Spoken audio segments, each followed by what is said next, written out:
Qual a real situação dos produtores rurais neste momento? Fica comigo que eu te conto.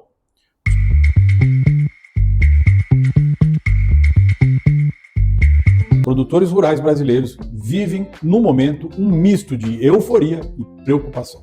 Euforia pela excelente safra que já foi colhida em algumas regiões, que está sendo colhida em outras. Veja, essa não é uma situação generalizada, nem poderia ser num país do tamanho do nosso. Algumas regiões, infelizmente, sofreram com severas secas e tiveram quedas, em alguns lugares, bruscas de produtividade. Aqui no Mato Grosso do Sul, no sul do estado, algumas regiões produziram menos do que estão acostumadas. Algumas regiões do Paraná e do Rio Grande do Sul também. Isso é um fato e, infelizmente, sempre acontece. Parêntese para dizer que se houvesse um seguro agrícola decente no nosso país, esses efeitos dessa seca seriam minimizados. Mas, no geral, a safra está sendo ótima. Provavelmente, ou certamente, já pode-se dizer, a maior safra da história.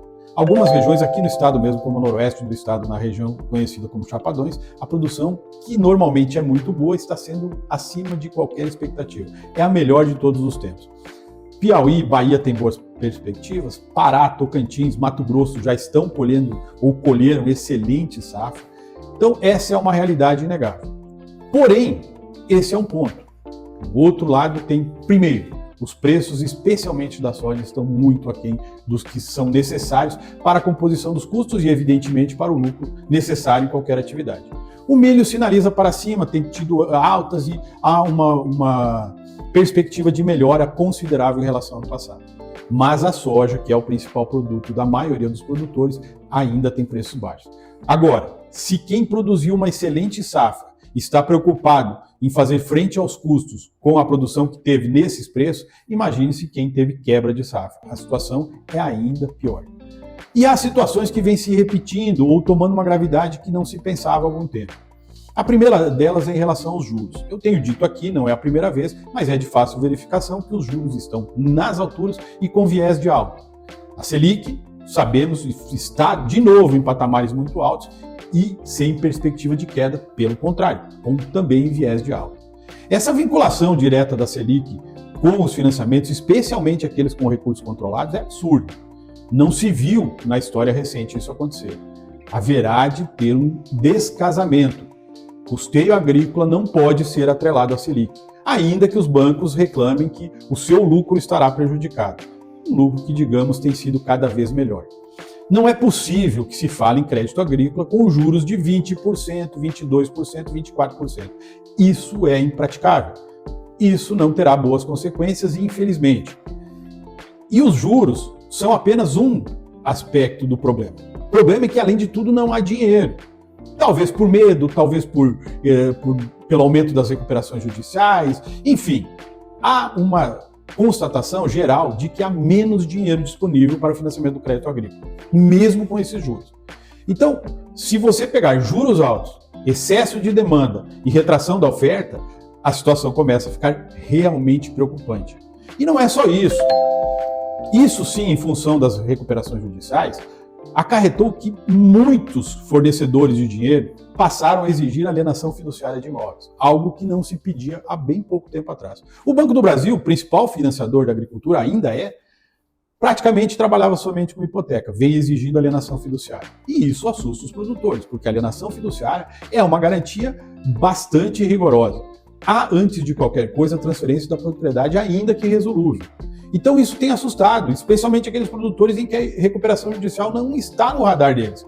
E por isso explica, inclusive em parte, porque alguns produtores ficam receosos e acusam os seus vizinhos, que tiveram que se socorrer da RJ, de calote, porque está refletindo neles.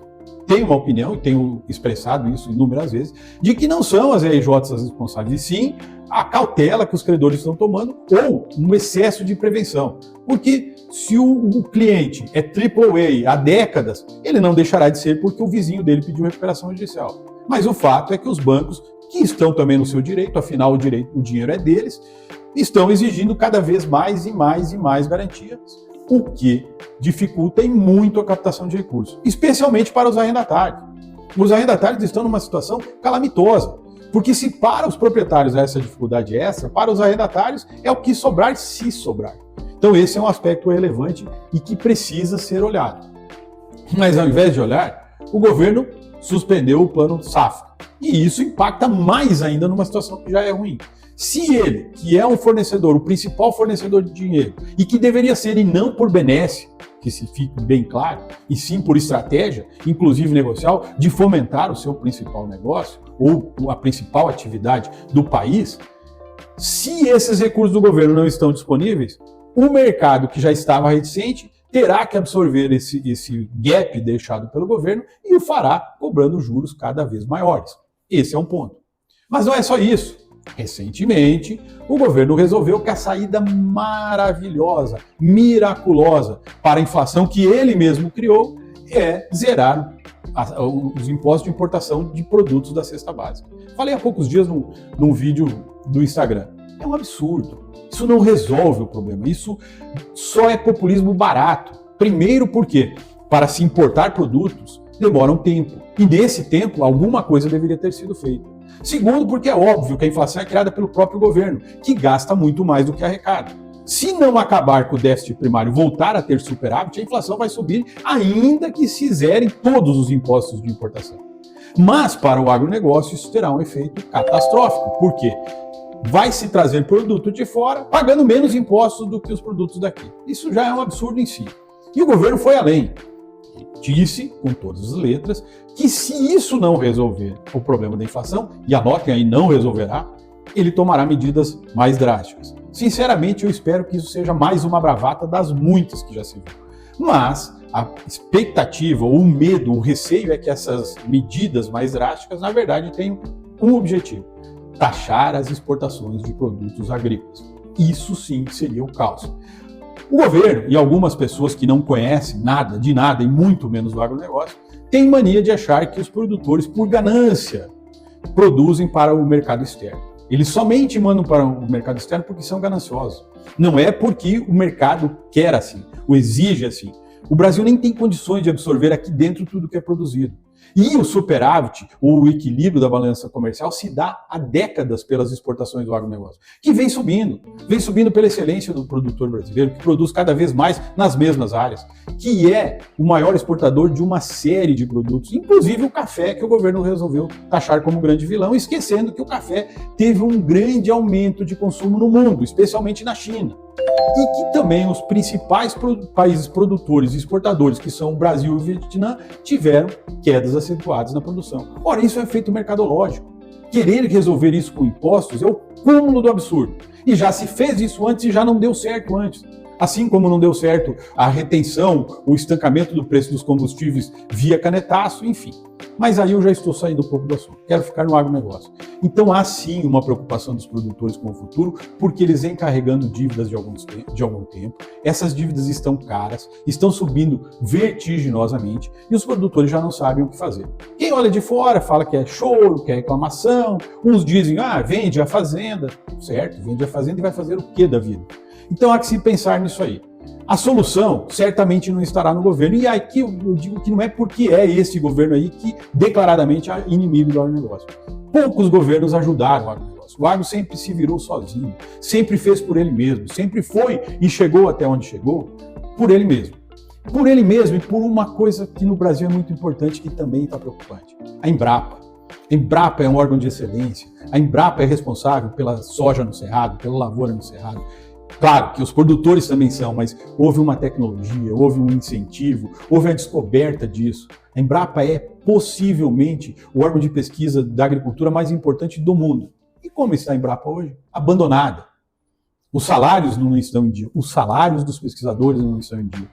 Não há recurso para despesas básicas. Ou seja, onde isso vai acabar? Qual é a perspectiva de futuro disso? Nenhuma.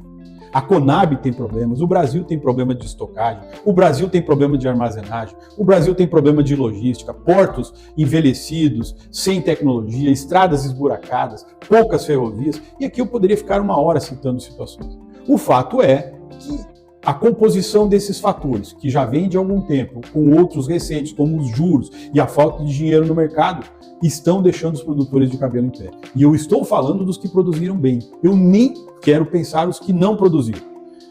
Fica aí essa pequena análise para se pensar e ver o que é possível cada um a seu modo resolver. porque uma solução coletiva neste momento é impensável.